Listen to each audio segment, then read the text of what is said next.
I know it's fucked up, but I tell you the truth. You know, everything's funny. Everything's funny till it happens to you. 3 months, a mere 3 months after that terrible attack that Chris Rock endured, I was on stage at the Hollywood Bowl, and a lunatic jumped out of the crowd and attacked me. Now, I gotta tell you, if it happens to you, you don't even know what the fuck is happening. It was like slow motion. I just looked over. I don't know this nigga. And I just looked and said, oh my God, I'm being attacked. And this motherfucker was ragged. He jumped at me. He was like, ah! I'm old, but I'm fast. I caught this motherfucker's head with my hand and pulled his hoodie over his eyes. I can still feel his head in my hand. It was spongy. He had been growing dreadlocks. Not the beautiful dreads that Rastafarians grow. These were accidental LA homeless dreads. This shit had leaves and sticks and bottle caps and shit in it. Some kind of grease. I was like, ugh, like this. And then I fell down. And he knocked me all the way on the ground. And I was like, man, this is a bad situation. I'm like, I don't know if I'm gonna die or what's gonna happen. But in that moment of vulnerability, you know what occurred to me that had never occurred to me before in my life? In that moment, it occurred to me that bodyguards should not wear dress shoes to work. Travis. This nigga Travis came out slipping and sliding on some kind of beautiful loafer and fell flat on his back. I said, oh my God. Now both of us are down.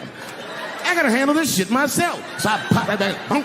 And then the kid that knocked me down, he popped out, boom. And we looked at each other and realized at the same time, I was bigger than him. And that motherfucker took off running. And I started to chase him and I said, fuck him. And I picked the microphone up. So I'm gonna finish this show now. That's right.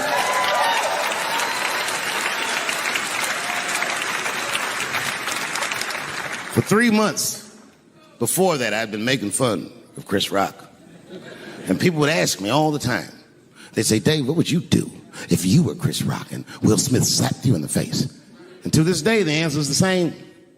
Well, I don't know what I would have done. I've never been in a situation that extreme. But I do know now what Will Smith would not have done. And that is enjoy the rest of his evening. Man, listen. We gave that kid a good while. We was whooping his ass. Not we. I mean, I was on stage trying to think of a joke to tell, but they was beating this nigga up right behind me. Everybody could see it. Everybody could see it. And I'm sitting up there trying to think of what to say. And I'm tongue-tied. Me, of all people, can't think of anything to say. Look at my karma. Just that moment. Of all the people in the world, Chris Rock walks from backstage, walks up to me in front of 20,000 people, grabs the mic out of my hands and looks at the crowd and goes, was that Will Smith? Man, motherfuckers fell out of their chairs laughing. I was standing there looking stupid. I was fucking furious because I'm thinking in my mind, nigga, this is my attack. You got attacked 3 months ago. Now you have jokes. So I snatched the mic back from Chris and tried to get one off, but my shit did not go good at all. I didn't know what to say. I was just like, it was a trans man. And the crowd was like, boo. It's LA, we like trans people, boo. I know, I felt so bad. I felt so bad. But I know why I did it. You'd have to be there to understand, but man, when that guy tackled me, it was like it's like a movie or something. You gotta picture this. Picture a famous person you like. Every famous person you could imagine was at that show. It was like the biggest night that Hollywood had ever seen. And when that guy tackled me, he cleared the bleachers. I had to watch the tape afterwards to know this happened, but as soon as he tackled me, Jamie Foxx was the first motherfucker that jumped out of the crowd. He was wearing a white cowboy hat like he knew this shit was gonna happen to him. Never seen this nigga in a cowboy hat before. And Jamie started chasing that motherfucker around like any given Sunday. And that kid was fast as shit, was juking and shaking, and he broke Jamie's ankles, and he just kept running. And then Jon Stewart from The Daily Show ran from backstage and jumped at this motherfucker like Super Jew. He was like, ah! And the kid seen Jon coming, so he jumped back, and Jon went flying that way. And this kid was fast, and then he turned around. He sees the emergency exit. He starts running for the emergency exit. Just before he got to the door, motherfucking Puff Daddy from Bad Boy Records jumped in front of the door. That nigga was like,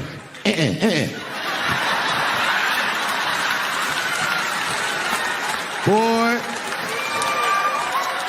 Puffy got that motherfucker. And then every celebrity just ran out because every celebrity saw themselves in me, and they just started beating the fuck out of that kid. And I know Chris was backstage looking like, nobody helped me.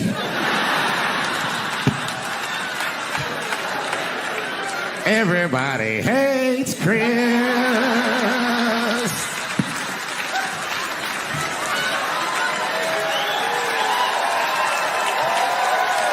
Thank you. Thank you. I like not knowing what's going to happen. I like making memories. Sometimes I do all this crazy around my colleagues just so that they can tell their friends I did it.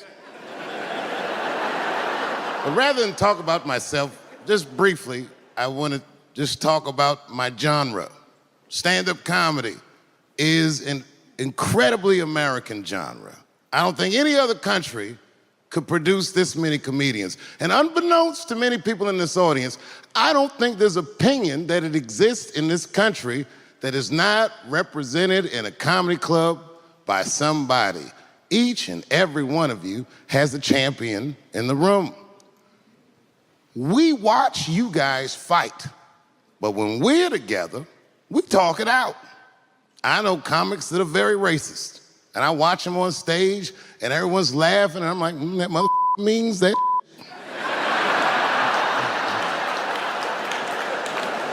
Don't get mad at them, don't hate them. We go upstairs and have a beer, and sometimes I even appreciate the artistry that they paint their racist opinions with. Man, it's not that serious. The First Amendment is first for a reason. The Second Amendment is just in case the first one doesn't work out.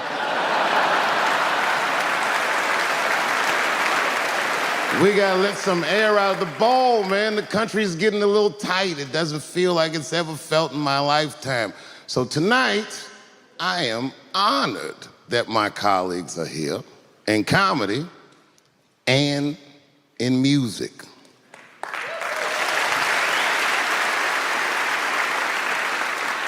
And I want everyone in America right now to look at me. Look at me smoking indoors. I didn't ask anybody, I just did it. What are they gonna do? Kick me out before I get the prize? No, nigga, this is called leverage.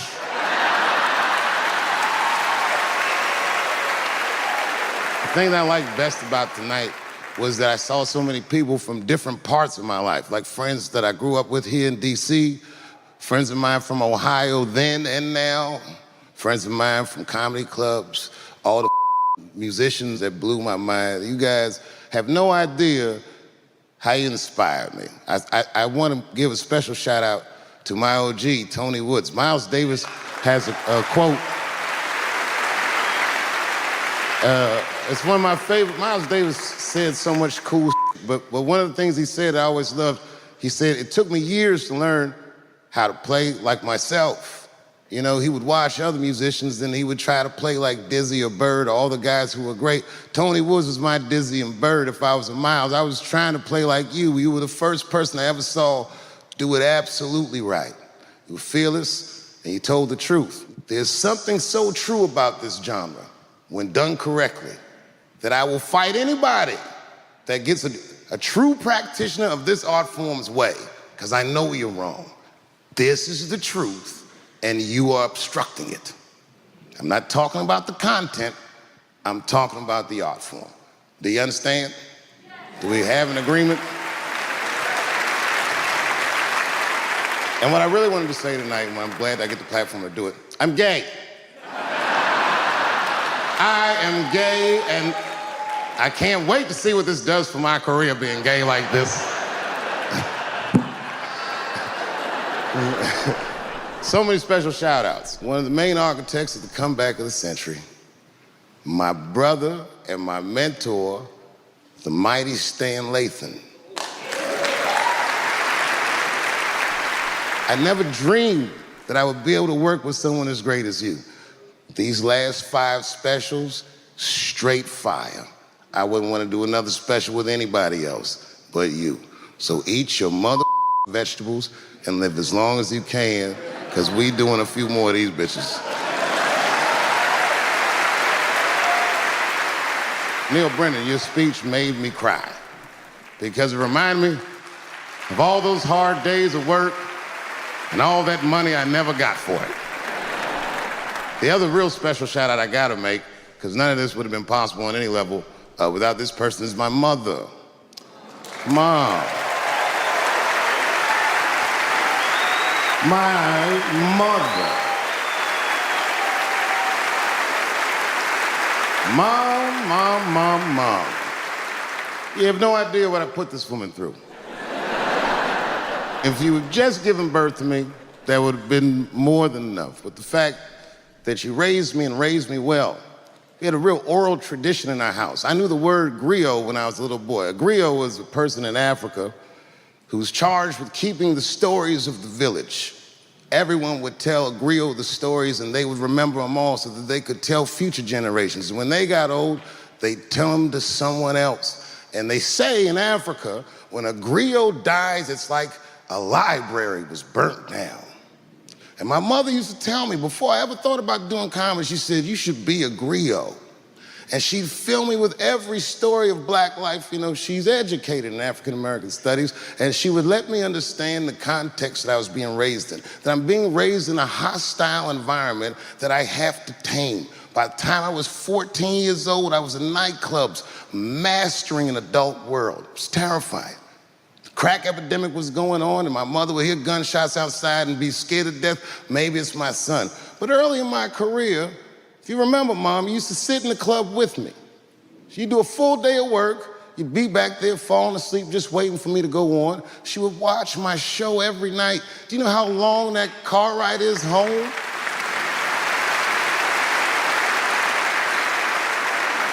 How many of you have ever heard your mother say, jokes were a little too much tonight, son?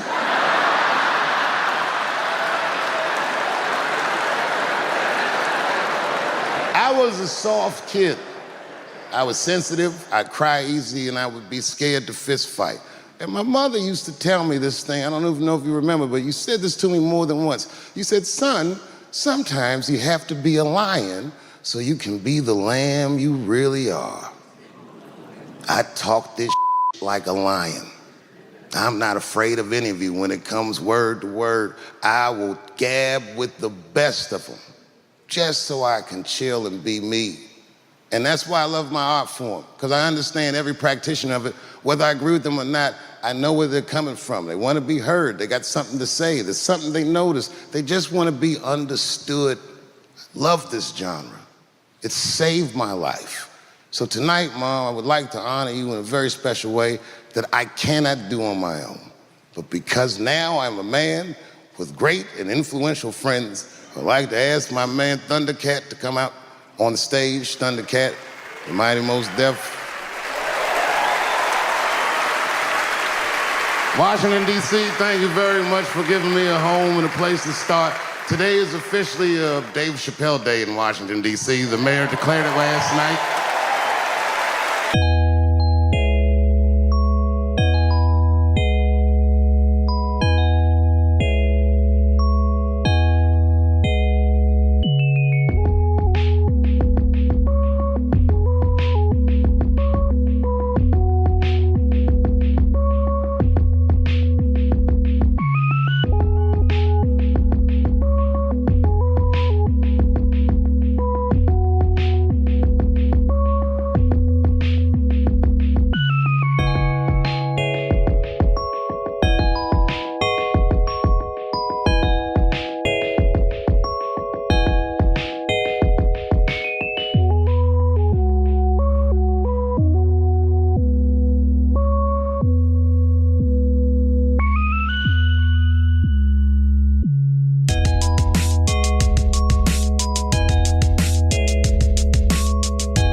Before I did Killing Them Softly, when I was 22, HBO gave me the biggest opportunity of my life at that time.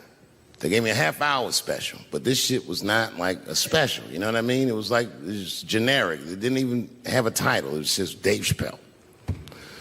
And I shot it in San Francisco at a place called Broadway Studios, which is on the second floor of a building. And beneath Broadway Studios is a nightclub.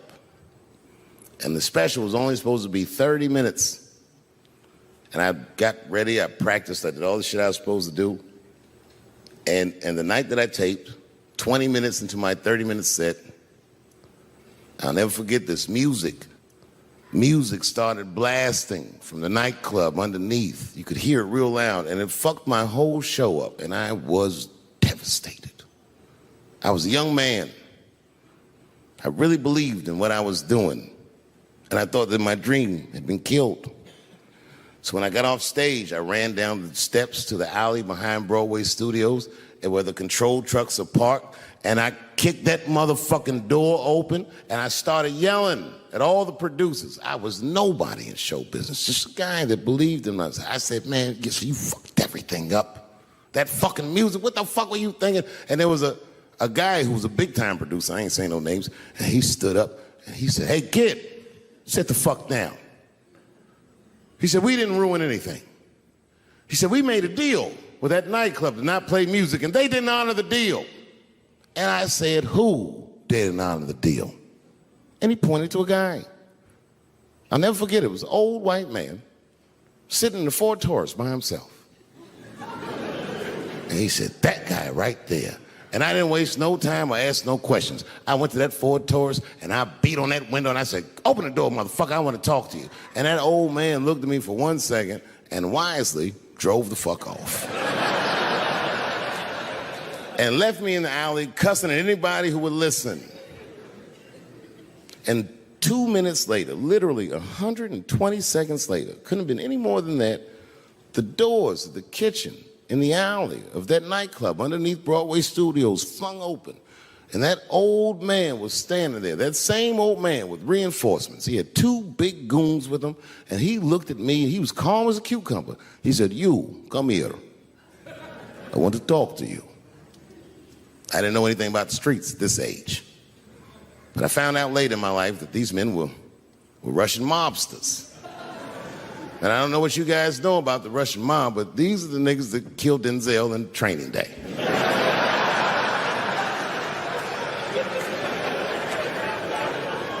And all the producers knew what I was up against. They said, Dave, do not go in there. And I said, fuck y'all. And I walked right into that kitchen, and they closed the doors behind me, and it got dark as fuck in there. And I knew, I'm not dumb, I knew I was in a bad situation.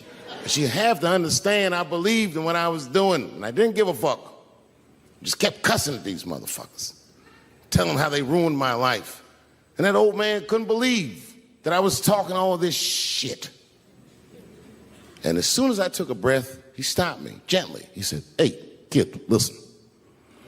Your friends lied to you. He said, we made a deal, but your friends never paid me. And when he said that, I realized I was locked in the kitchen.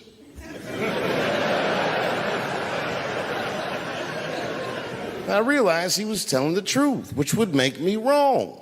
And the very moment that I realized I was wrong, for the first time, I was afraid. You see, it's a funny thing if you believe you're absolutely right. You can get drunk off the feeling of how right you are. That's why gay people are so mean.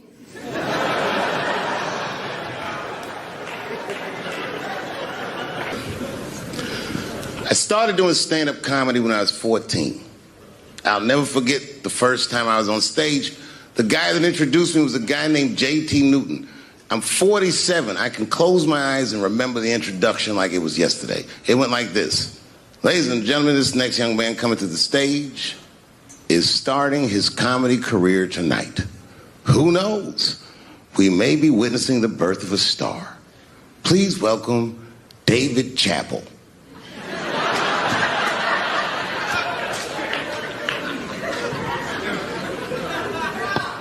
From the first time that I ever held a microphone, I was sure this was it. I knew I was home. I knew I had found my thing. And my God, man, I was a child. I got good. Matter of fact, I was good from the moment I started. And I'm not saying this to be a braggart. I'm telling you the truth. These old niggas was in awe of me. How is this little boy so poised? They used to say. I was. I mean, I got better, but it started out good. About a year into it, when I was 15 years old, I had written a joke during the AIDS epidemic about having a Goodyear condom. Something, I don't even remember the joke. Something about an industrial strength condom by Goodyear. I just remember all the comedians really liked that joke. And there was an older comedian. And he came to me one night after the show, after he saw the joke, and he said, listen, I got an audition at another comedy club, and I was wondering, do you mind if I do that joke? I just want to borrow it. Now, I'm a kid. I don't know any better. I'm like, borrow it? Well, I guess, sure, if it'll help your career. I let him do the joke. And then weeks later, I was waiting to go on at a comedy club, and he went on before me, and he did the joke. And after the show, I pulled him aside, and I said, hey, man, I don't mind you borrowing my jokes, but you got to give them back. He said, oh, I forgot to ask you. He goes, let me buy that joke from you for $50. And I said, man, I'd do it, but I'm just starting out. I need all the material I can get. The idea being that the more material I can accumulate, the faster I'll be able to make money for my work. I said, I can't do it. I want my joke back. I'll never forget this. Remember, I was a 15-year-old child. This guy was a grown-ass man. He stood up over me so I could see how big he was. And he said to me, really? I can just take it. And he did. I got scared because I was a child. But I never forgot that. I never forgot that. I was 15 years old. I'm 47 now. I think about this guy all the time. When I look at my own kids and I see how young and innocent they are, I can't believe someone did that to me. And I don't think about it every day because that was the worst thing that happened to me. I think about it every day because that was the first time that someone ever did that to me. But in my career, it has happened many, many times since, where someone would intimidate me or scare me and take something that I believe was mine. I'll tell you another story. Now I'm 18 years old. I'm living in New York City, and I just finished my first road tour, which was a very difficult tour. I'll spare you the details. Now I'm back in New York, but my rent is paid, thank God. And I have $60 to my name, and a woman that I had met in Pittsburgh, a bad Dominican bitch,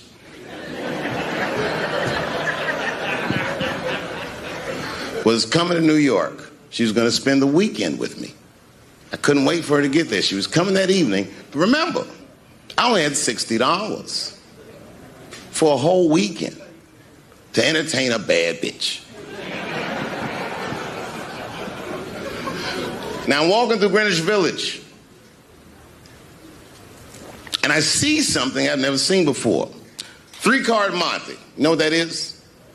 Yeah, the guy had the whole thing. The table was set up, and he had the 3 cards, and the crowd was hooting and hollering, and he was like, find the red card, and people were playing. Sometimes they win, sometimes they lose, but it was really exciting, and I'm standing there watching it, and I noticed while I'm watching them play this game that the red card, the one you're trying to find, had just a little bend on the corner. And I'm watching it, and I'm like, yo, this guy doesn't seem to know that red card is bent. I'm going to beat this motherfucker. And I walked up to the table, and I said, let me play a hand. And I put my last $60 on that table, and he starts to shuffle and find the red card, find the red card. And I kept watching that bent card go around the table, make sure I kept my eyes on that bent card. And when he stopped shuffling and he said, find the red card, I pointed to it with confidence. Here it is right here. And he flipped it over, and it was black. And he took my money. I couldn't fucking believe that. How did this nigga do that? Was that magic or sorcery? I was confused. So you know what I did? I sat there and I watched him for a real long time play the game. And I realized that all those people who was doing all that hooting and hollering and betting, my God, they were his friends. They were in on the whole thing. I felt so wronged. I felt so stupid. And then the next sucker came up to the table and was about to put his money down. And I said, fuck that, man. Don't put your money there. All these niggas is in on it. It's a trick. And when I said that, the guy that was dealing, and this motherfucker was huge, snatched me up by my collar. Feel how strong he was when he grabbed me. I was a skinny little guy. And he was gonna maul me. And the only reason he didn't, I'm sure, is because he saw the fear in my face. And that fear, he looked at me. I saw his eyes go from hard to soft. He softened. Then he looked at me like the way a father would look at a child. And he said to me, young man, don't ever come between a man and his meal. I never forgot that either.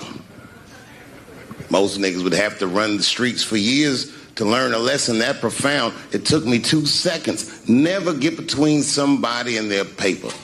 Taking a man's livelihood away from him is akin to killing him.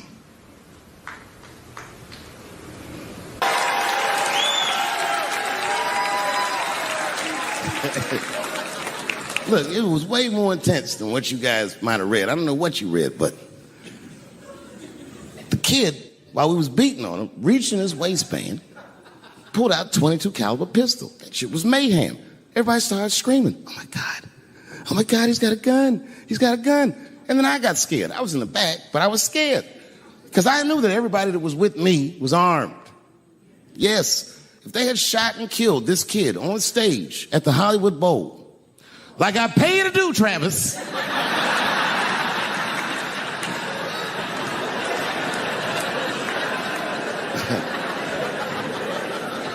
But Travis G'd up. Travis wrestled the gun out of the kid's hand, and then he took it like this and tried to chamber the round, and he couldn't.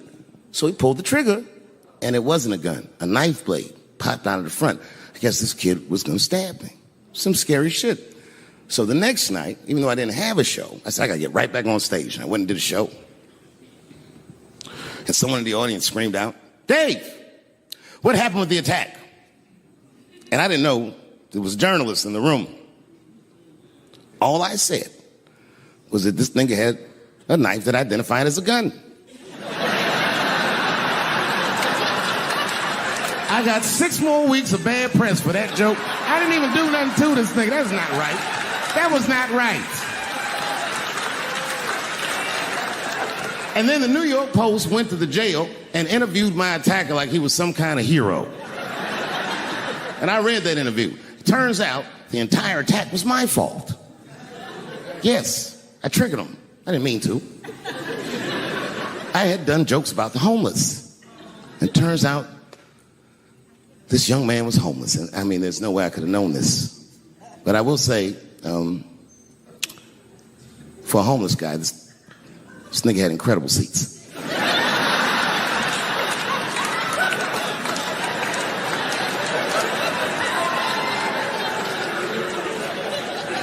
Oh, and they said I triggered him because I had done LBGTQ jokes, and it turns out this fella was a B. That was the headline in the article. It said, Dave Chappelle's alleged attacker is bisexual. I said, alleged attacker? This motherfucker definitely attacked me. I'll show you the tape. He's allegedly bisexual. I'm gonna need to see him suck somebody's dick before I believe the rest of this article.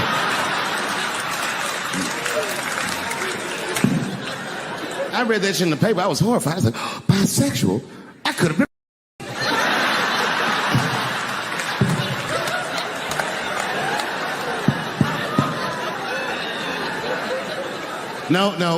No, you know what, though? It's not funny because after all that madness ensued, I went to the hotel room. I was by myself, and I opened the door, and my wife was in there alone. She was sobbing, like sobbing.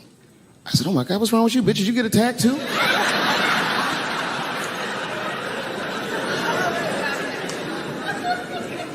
And she's crying. She said, oh my God, David.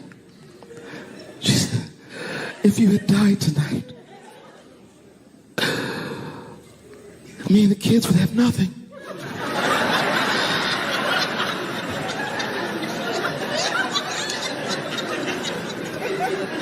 Then I knew it was serious. So I sat down on the bed next to her. And I reached in my pocket, I pulled some keys out that she had never seen before. She said, oh, what are those keys? And I gently placed them in her hands. I said, sweetheart, those are the keys to my safe deposit box. God forbid anything ever happen to me. But if it does, don't even worry about it. You and the kids have everything you need in that box. I've already taken care of it. And she was looking at them keys, and I could see her mind realize what we were actually talking about.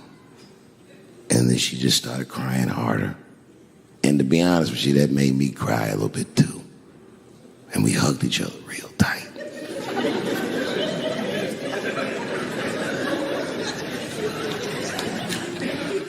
Do you know this bitch looked in the box while I'm alive and well?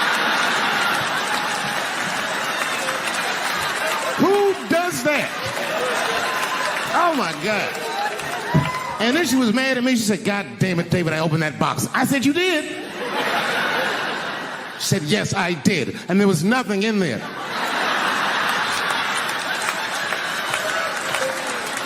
I said, nothing? Oh. She said, nothing except your stupid joke book. I said, whoosh. I said, well, sweetie, look. If you tell those jokes exactly how they're written, you and the kids should be fine. They're really good jokes.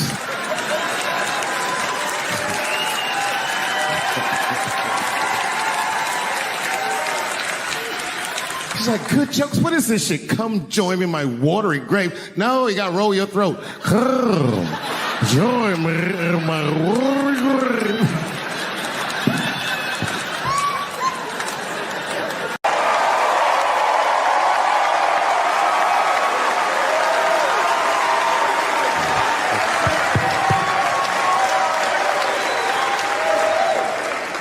She's an amateur in stature, but in practice, she was very professional. She showed up early, which is something I appreciate because I like people to be on time. She was dressed to the motherfucking nines. I mean, I'm transphobic, and even I was like, you look nice.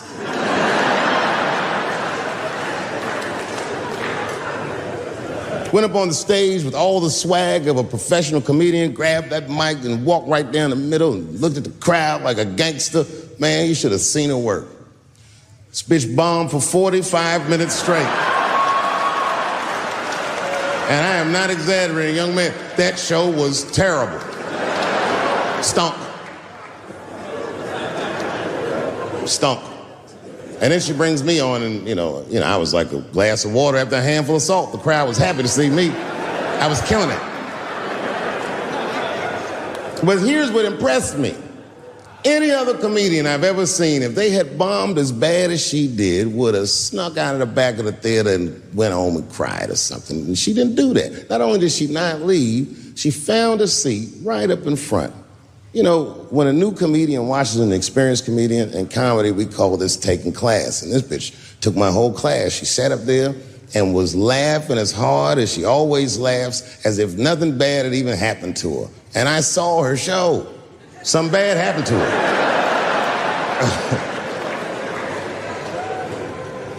She was drunk.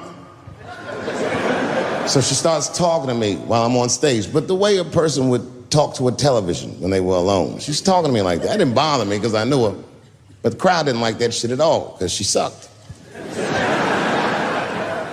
And a guy in the back of the room stood up, and Daphne's hair was dyed blonde at the time, and the guy screamed out, and his energy felt wild as fuck. He said, "Hey, Daphne!" And everybody kind of clamped, like got tense.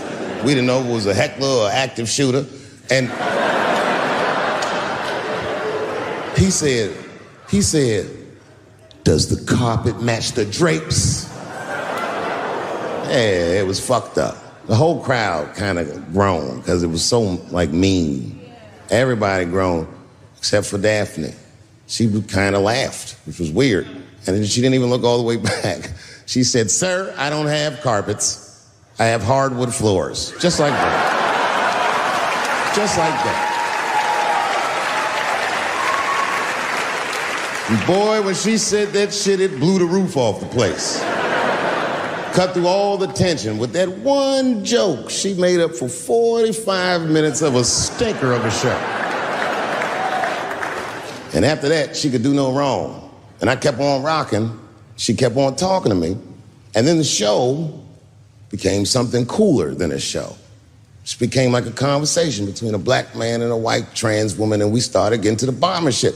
All them questions that you think about that you'd be afraid to ask, I was just asking them, and she was answering them, and her answers were funny as shit. The crowd was falling out of their chairs. And at the end of the show, I go, "Oh, Daphne," I said, "Well, that was fun." I go, "I love you to death, but I have no fucking idea what you're talking about." The whole crowd laughed, except for Daphne. Now she looks at me like I'm not her friend anymore. Like I'm something bigger than me, like I'm the whole world and the guy. And she said, "I don't need you to understand me." I said, "What?" She said, "I just need you to believe," just like this, she goes, "that I'm having a human experience." And when she said it, the whole crowd kind of gasped. And I gave it a Fight Club look. I said, "I believe you, bitch." Because she didn't say anything about pronouns. She didn't say anything about me being in trouble. She said, "Just believe I'm a person and I'm going through it." And oh, I believe you because it takes one to know one.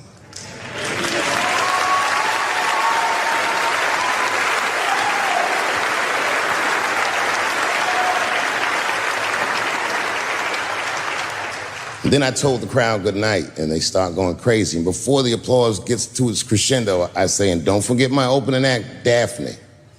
And the crowd stood up. And I looked at her, and tears came out of her eyes. She couldn't believe it was happening. I couldn't believe it was happening because her show stunk.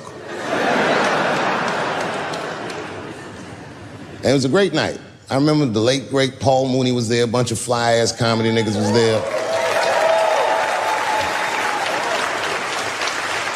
And we all went backstage and was just drinking and talking shit and laughing, and Daphne stole the room. She had everyone cracking up, spinning the yarn, telling us all these crazy stories about shit she be into. We all laughing real hard, and then she's telling us, and everyone's laughing. I'm looking around, I'm like, "Oh my God, she is funny." I pulled her aside and I said, "You're hilarious. I didn't know that when you were on stage." I said, "You're doing some things wrong, but I can help you." I said, "Anytime I'm in San Francisco, why don't you open the show for me, and I'll just try to give you some pointers, see if you can't work this thing out." And she said, "Are you serious?" I was like, "Yeah." And she grabbed me real tight, hugged me, squeezed me, and I pushed her off violently because I'm transphobic. I said, "Boundaries, bitch."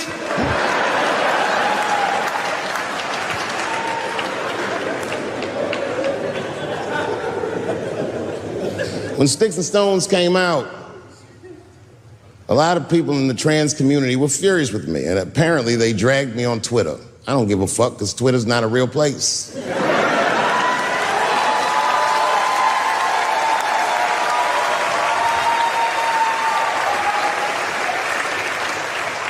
And the hardest thing for a person to do is go against their tribe if they disagree with their tribe. But Daphne did that for me.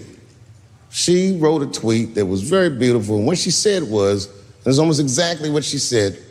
She said, "Punching down on someone requires you to think less of them. And I know him, and he doesn't. He doesn't punch up, he doesn't punch down, he punches lines, and he's a master at his craft. That's what she said.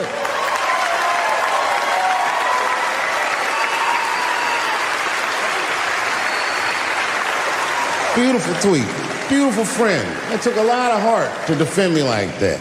And when she did that, the trans community dragged that bitch all over Twitter. For days, they was going in on her, and she was holding her own because she's funny. But 6 days after that wonderful night I described to you, my friend Daphne killed herself. Oh, yeah. It's a true story. My heart was broken. Yeah, it wasn't the jokes. I don't know if it was them dragging her. I don't know what's going on in her life, but I bet dragging her didn't help. I was very angry at them. I was very angry at her.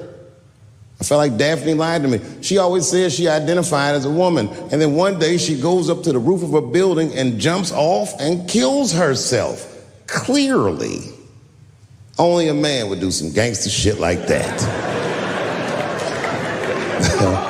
Hear me out. As hard as it is to hear a joke like that, I'm telling you right now, Daphne would have loved that joke. That's why she was my friend.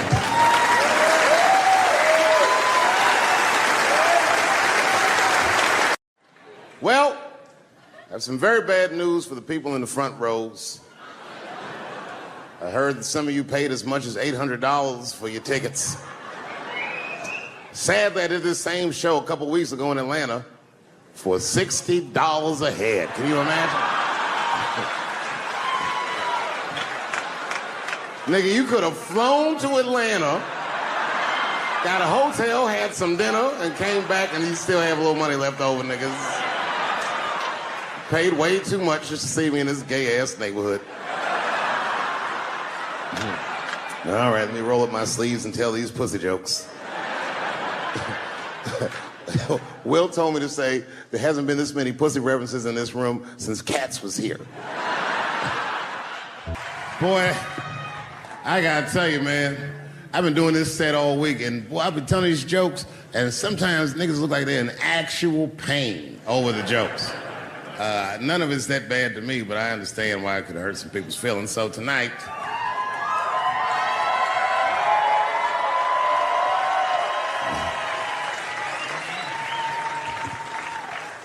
I'm gonna give you an opportunity that I rarely give anybody. I'm gonna let you say whatever it is you need to say to my face, or ask me whatever it is you wanna know. But there are no dumb questions allowed. If you ask a stupid question, you'll be asked to leave. Nah, I'm just kidding, go ahead. Everyone relax, come on. Oh yes, sir, in the front. 2 questions, how often do you write?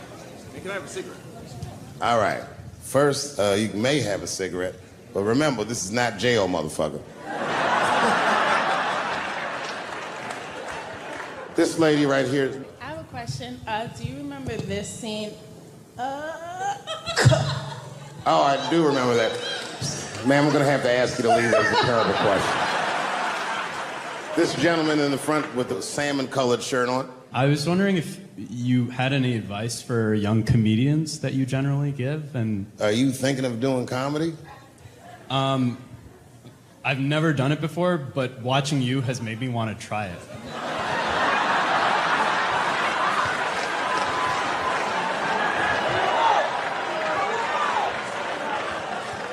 I don't know if that's an insult or not. It's a compliment. It's. I mean, niggas don't say I've never done brain surgery, but it looked a lot easier than I thought. I'm teasing. All right, here'd be my advice. Okay, I don't know how comedians start nowadays, right? But what I would suggest is just start. And once you start, you can't really stop, no matter what happens, no matter how bad it gets, no matter what people say. You know what I mean? Because comedy is weird like that. You know why I hate watching other comedians do comedy? Not because I hate other comedians, but because I love comedy so much. It's like watching somebody else fuck your girl. And I say, fuck her better than that. Yes, you on the aisle up there, the lady with the long... Yes, you, standing up. I see you. My favorite book of all time, The Narrative of the Life of Frederick Douglass.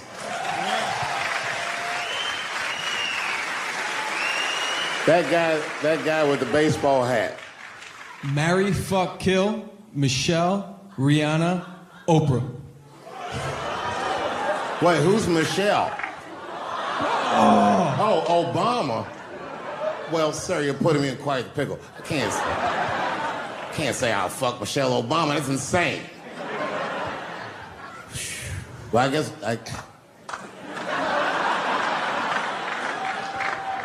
I mean, because I wouldn't kill any of those women. But I'd fuck all three of them.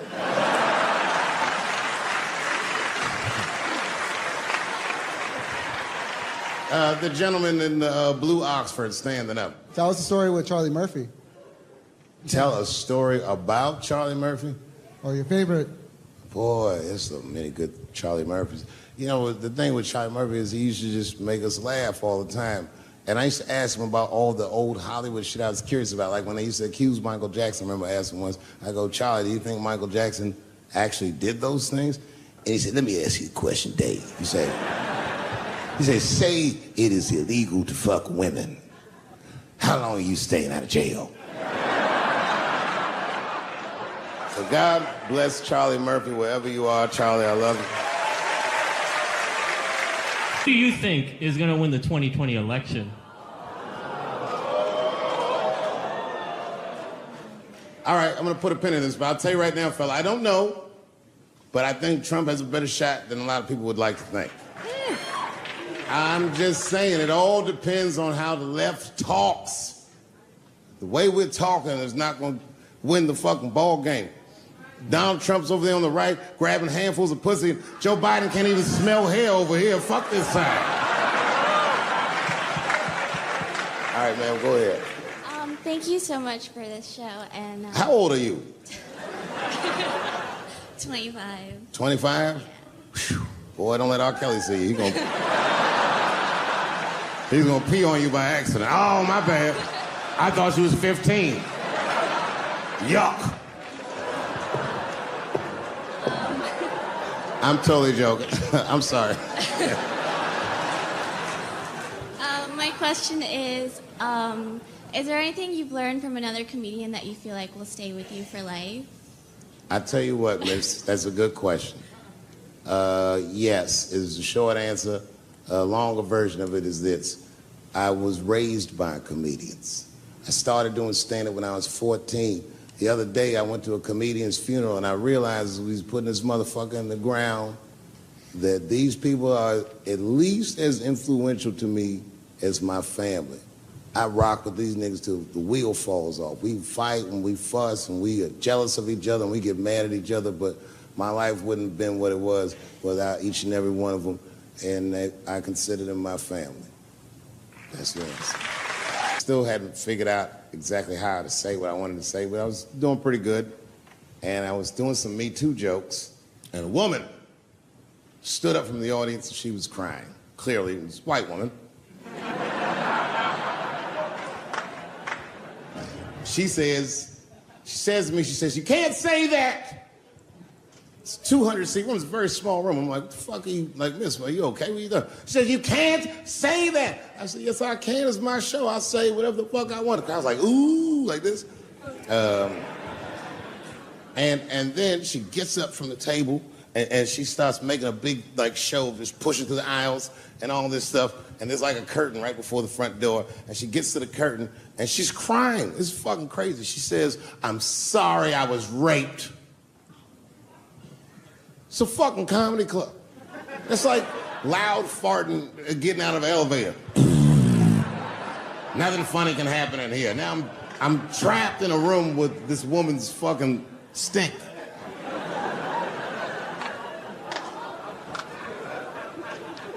And I say, miss, it is not your fault that you were raped. But it's not mine either. Ta-ta, bitch, like this.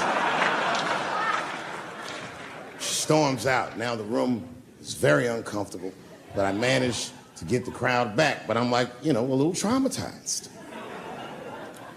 Same show, there's a trans woman sitting in the audience.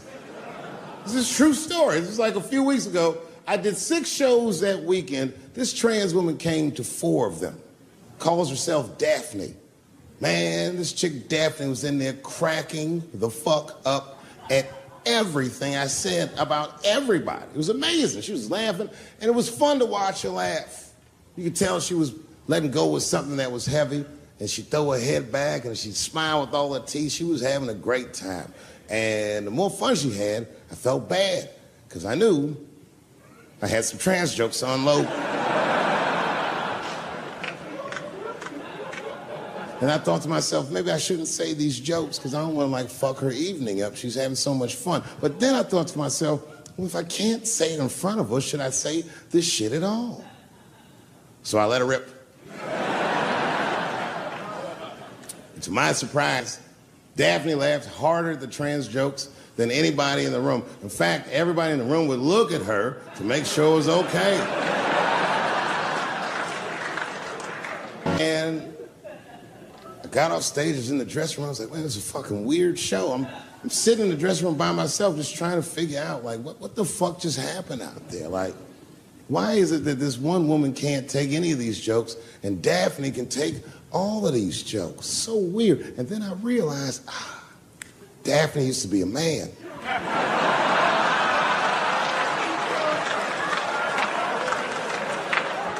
So now I go out of the dressing room and like you can see like all the staff was there like cleaning the club up, the audience had gone, and sitting at the bar by herself was Daphne.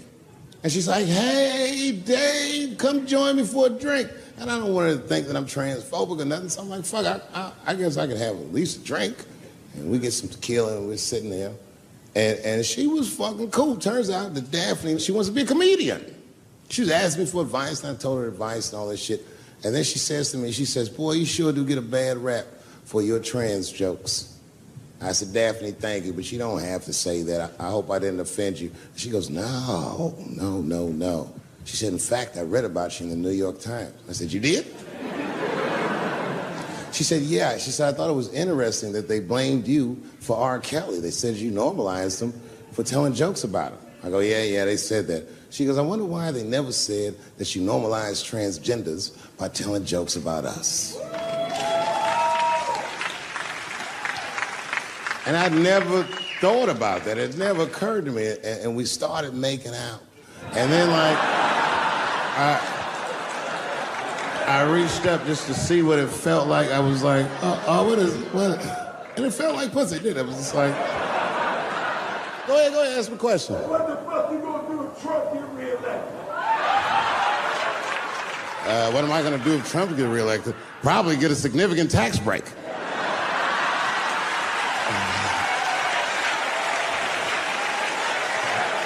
Hey, you wanna know why I don't even talk about Trump in my show? Because that motherfucker is not the hokey pokey. He is not what it's all about. There's millions of people that put him in power, and the ideas that he puts forth are not his own. He's singing poor white people's greatest hits. So why the fuck would I worry about him and not the other millions? I really know who I'm gonna vote for next time if things keep going the way it's going is that gay dude. No, Mike Pence. It's a safe place where I could tell some jokes. And I find out that this comedian I know, Chris Tucker, who's in all those Rush Hour movies, I find out that Chris is in San Francisco too at some charity event. So I call him, I'm like, yo, I just saw you at some charity event. I said, I'm doing a show at the Punchline. Why don't you come by the club after your event? He's like, cool, Dave. I thought you was dead, nigga. I'll come by.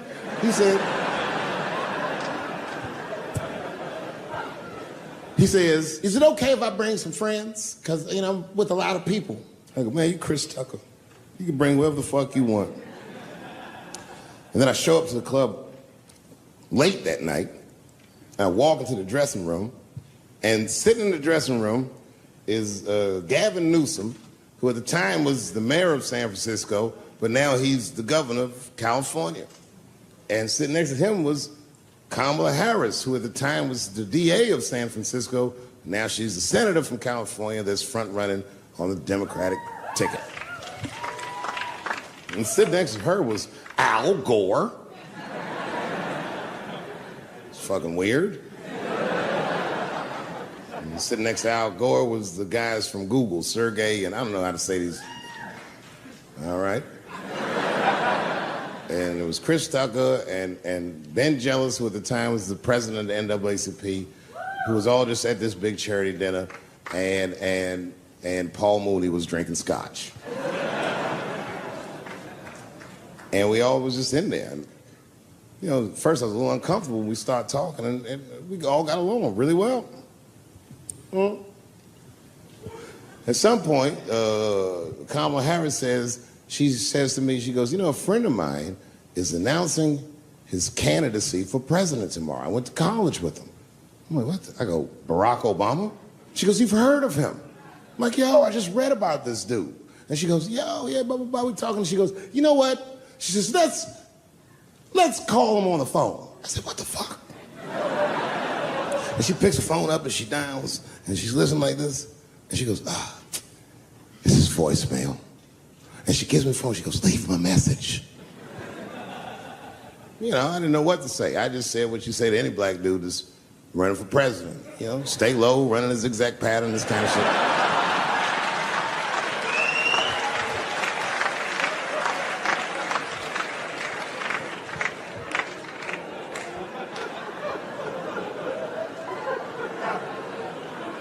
And then the last thing I say is, you know what? I said, sir, I really do believe you can do this. Like, man, I'm wishing you luck. Now, next day I wake up and go for coffee at a place called the Embarcadero. It's like an eatery by the sea in San Francisco. And I'm walking to the coffee shop and there's a police line and I can't cross the tape. But then I figure, fuck it, I'm Dave Chappelle, so I go into the thing like this. And the police yoke me. These motherfuckers like tackle me immediately. And I see over the police's shoulder Gavin Newsom. I couldn't remember his name, but I remember the night before I had kept teasing him and saying he looked like Christian Bale, the guy from the Batman movies. So I see him and I can't remember the name, so I'm just like, Batman, help!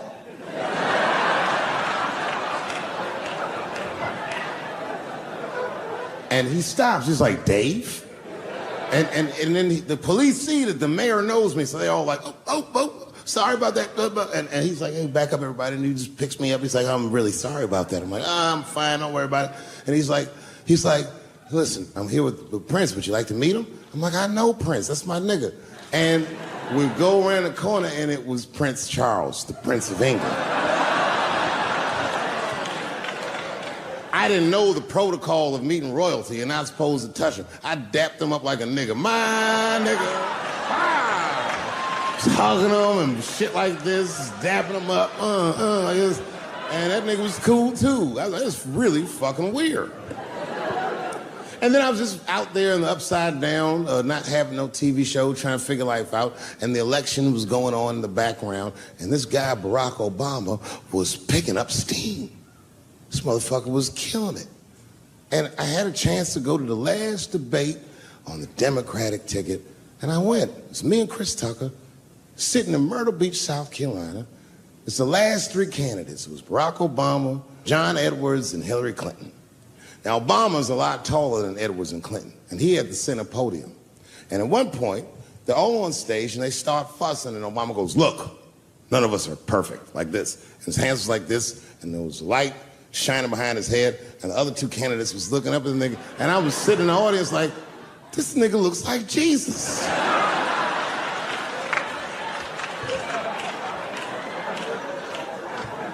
And I realized in that moment that I was looking at the next president of the United States. I was certain of it. I couldn't explain it, but I knew what I was seeing. And I got really excited. And I'm not that kind of guy. I said, I gotta meet this motherfucker. So I stayed.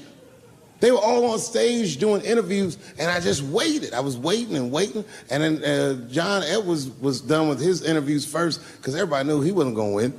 And I see John Edwards, and I said, hey, Senator Edwards, I just want to say hi. And that motherfucker looked at me like, like, fuck you, nigga, you gonna lose anyway. And then he left, and then Hillary Clinton just walked by me in one of them Steve Harvey suits.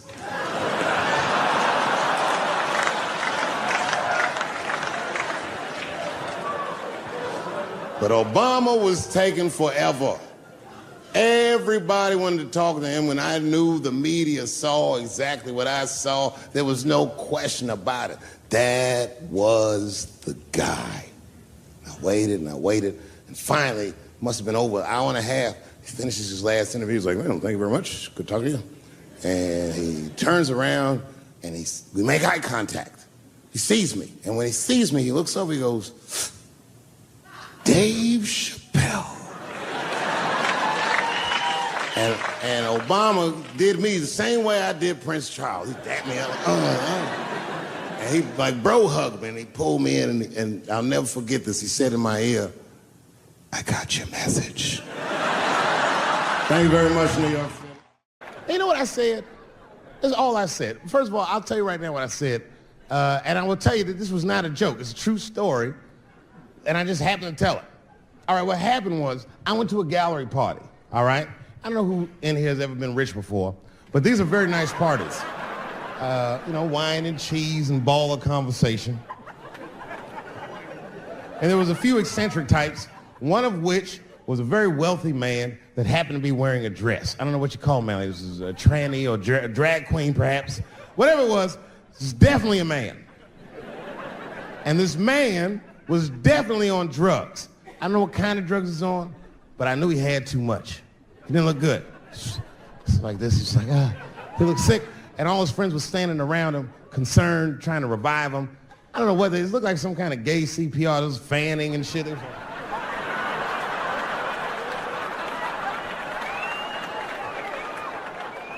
I saw all this from a distance. Now, I should have minded my own business, but I got curious. I was like, oh. And I went over there. All I said, "Excuse me, gentlemen, is he okay?" And then they looked at me like I was evil. "She is fine." I said, "Word? Oh. I'm sorry, I didn't know this is what we were doing." Here's my thing. I would support anybody's right to be whoever they feel like they are inside. I'm your ally in that. However, my question is, to what degree do I have to participate in your self-image? Is it fair that I have to change my whole pronoun game up for this motherfucker? That doesn't make sense. Seriously. If I put on an Argyle sweater and I'm like, "Hey everybody, I feel like a white guy in this sweater and I want some goddamn respect and a bank loan," that's not gonna work. Give a fuck how I feel. Why should I give a fuck how you feel? Nigger is a pronoun. But there was no time for philosophical debate. This was an emergency situation. I said, "Fine. Sorry, guys. I was just worried because she looks terrible. She just fell off the bench. Appears that her dick is popping out of her dress. You mind if I call an ambulance, champ? I'd rather not be at a party where a tranny ODs. There's too many questions to answer."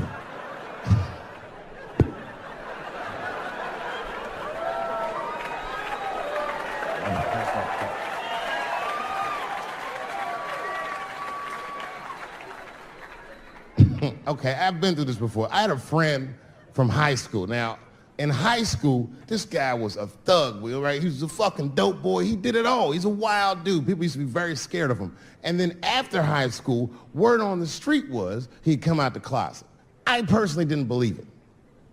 I bring him up because last year, he calls me out of the blue like, "Yo, what's up, man? I got your number from so-and-so, and I heard you're going to be in New York doing a show. Could I get some tickets?" I was like, "Fuck yeah, get some tickets, man. How you been?" He said, "Well, we'll catch up at the show, man, but yo, I appreciate it. I'll see you soon." I said, "All right, man, take care." And I was about to hang up, and I couldn't resist. I was just like, "Hey, nigga, I heard you was gay. What's going on with that?"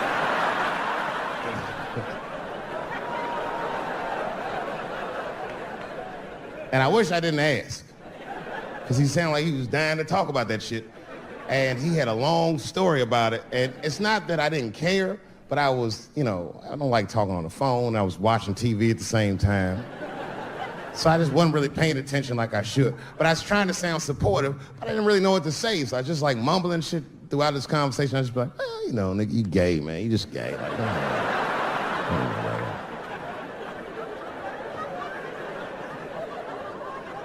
This went on for a while, and then finally I had to say something like definitive to get him off the phone. And I was like, hey, man, you know what? Don't let people get you down, all right? And the next time someone tries to make you feel bad about yourself, just remember, everybody fucks funny to somebody.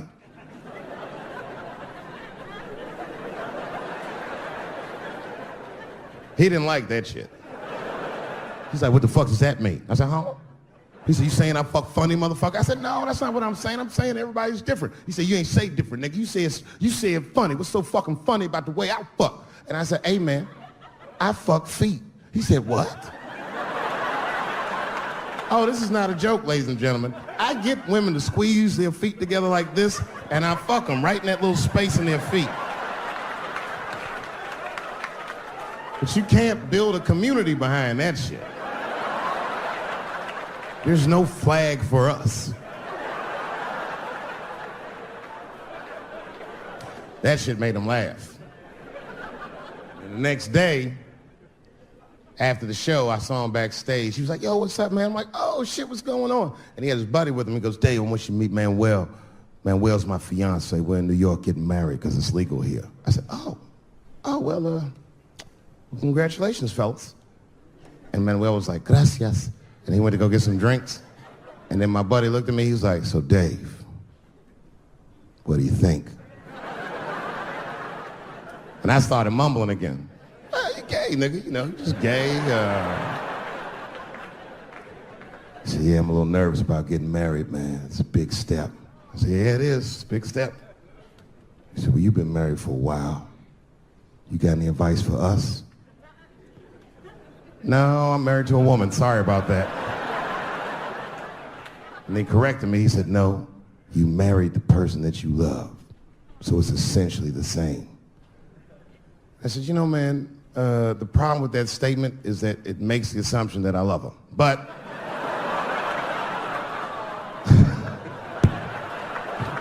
you guys lighten the fuck up. Of course I love my wife. She laughs at this shit. As a matter of fact, she eats and spends this shit. You know what I told him? I told him, I said, you know what you should do, man? First of all, you shouldn't do it.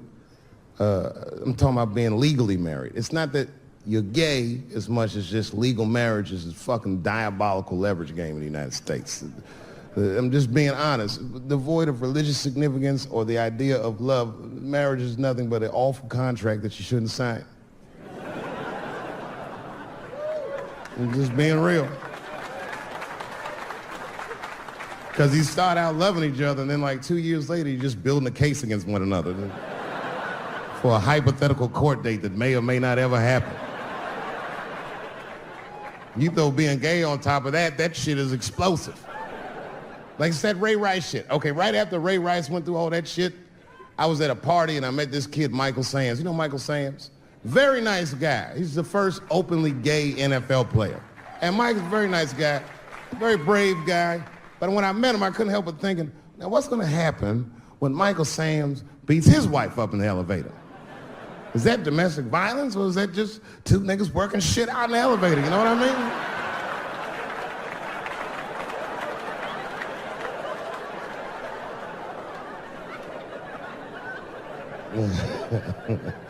Anyway, I give all married men the same advice, gay or straight. Get a dog. His dog will love you all the time, but she's not going to. It's real talk. I didn't even know about dogs, and my kids got the dog. They brought him home from the shelter, and I didn't even want him. They were like, can we keep him? I said, nope. I said, where'd you even get this dog? They're like, we got him from the shelter. I was like, ugh. Probably something wrong with him. Can't keep him. And then my kids started crying and screaming like the dog had gambling debts. Please, Dad, if you don't let us keep him, they're gonna kill him. I was like, oh. All right, you can keep him. And this dog was a menace. I hated his guts. Then one night I'd smoked a bunch of weed, and I was eating a sandwich, and Baba came over. Baba's a dog. He came over and was staring at me. This will make you very uncomfortable if you're just looking at you usually.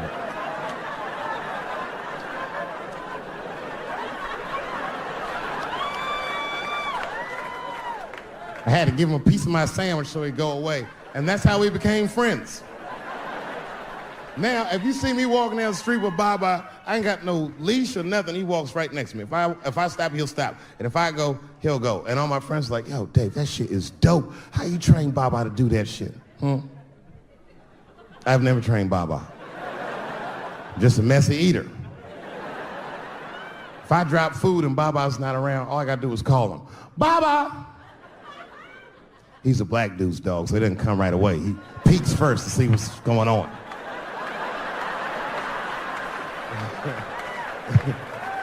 I gotta tap my foot so he can see the food. Over here, little buddy.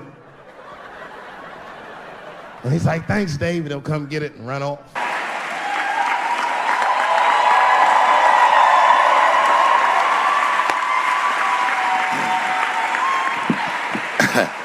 Man, I gotta tell you, when I was sitting here watching what all the other honorees have done with their lives, I started feeling like shit. Like, this is terrible.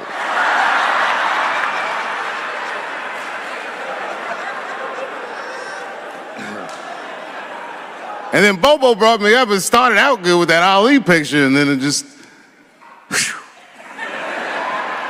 But that coloring book that was in the picture, I know the Ali's are here, that coloring book, my mother has it. And Champ, he signed it. You know, the greatest, he signed it, Muhammad Ali.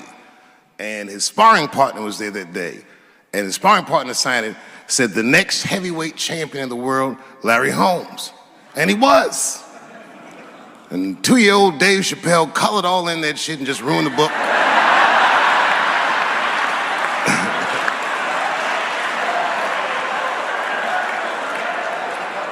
But I remember part of the book that I remember real vividly, because I asked my mother about it when I was a kid. There's a part where there's a picture of Ali throwing his Olympic gold medal into the Ohio River. That's why it's so weird for me being here. You know, both my parents were very brilliant. My dad went to Brown in 1955. That's right. He told me at the time he was one of 3 black students. He said one of the guys got accused of a rape that he probably didn't commit. And the other guy killed himself, and Dad said, and I left. And see, that's what makes us Chappelle's great. We know when to quit.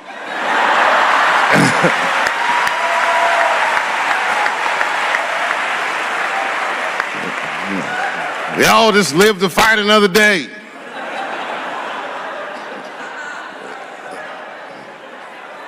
I gotta say, I'm very honored to be here, and I'm very honored to be here with the other honorees. Really, I'm like very humbled by you all, the work that you do, and you all make me want to be better. All of you.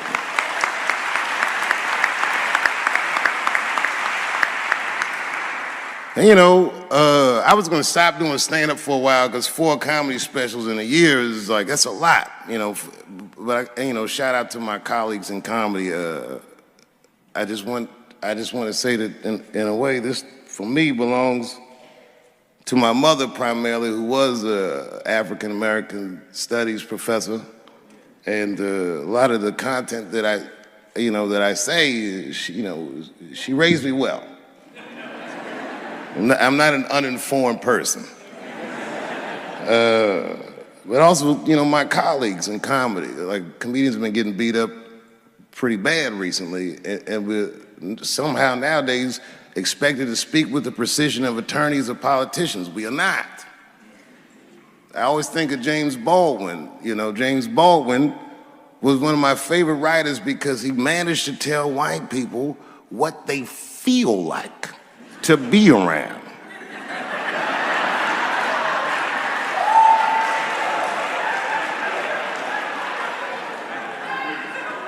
So I ain't gonna hang up my gloves yet. I think I got one more special in me. So to quote Baldwin, God gave Noah the rainbow sign. It's no more water, it's the fire next time. Thank you very much. And so, if you would, please join me in welcoming Dave Chappelle home again.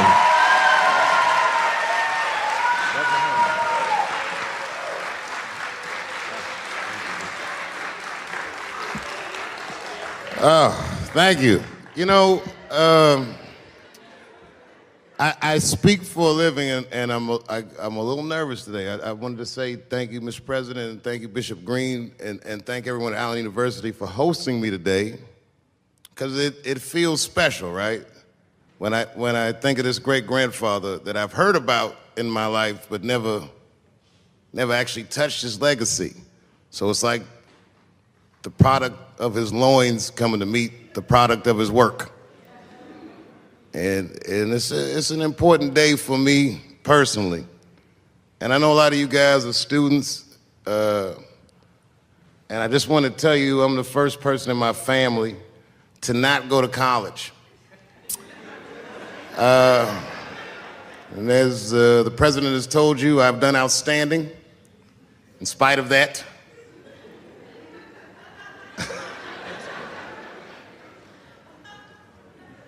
But one thing I did want to say, and one thing today just made me think about, for all the things that I've done, I'm most renowned for what I didn't do. I've made decisions in my career that a lot of people have called insane. 2004, had a $50 million deal on the table, and in a crisis of conscience, flipped the table over and walked away. Went to South Africa. Everyone said I was running away from the money. That is not true. In fact, I still want that money.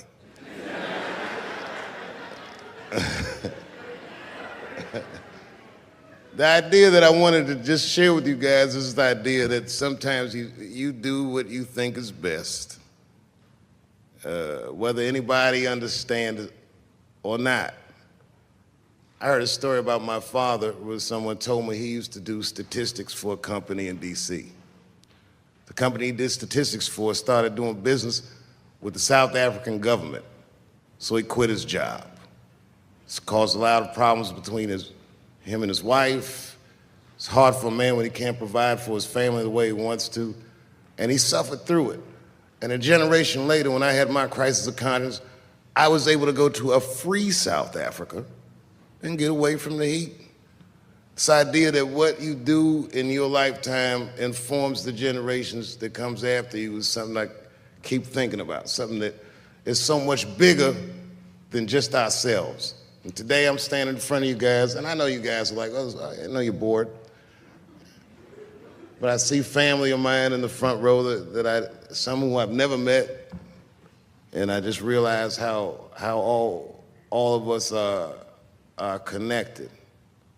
That my great-grandfather built something more substantial than buildings. He built a community, and he built, more importantly than a community, he built a way. You know, so I'm very grateful. Very grateful. Hello, police. I just saw him saying, you know what I mean? He's standing over like, so this is what black people talk about.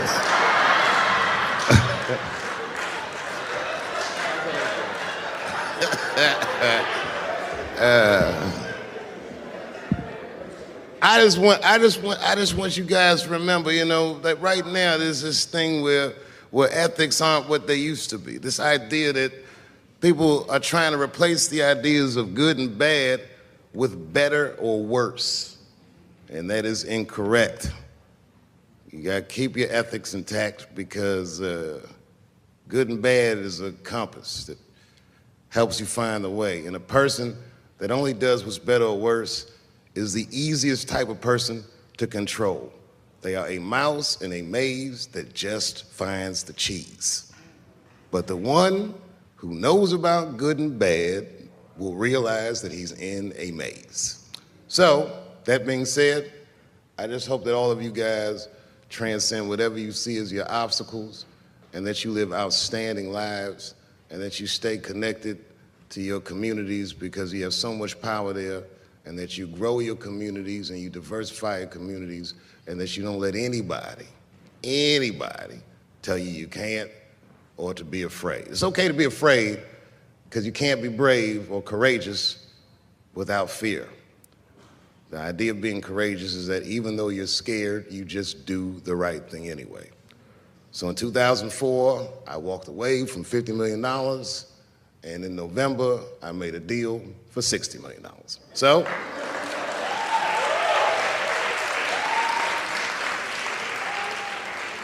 although I am not the most famous comedian of my time, I would like to know what their great-grandfathers did.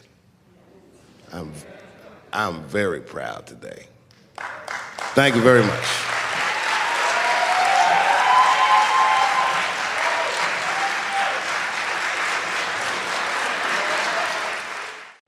Boy, this comes as a complete surprise.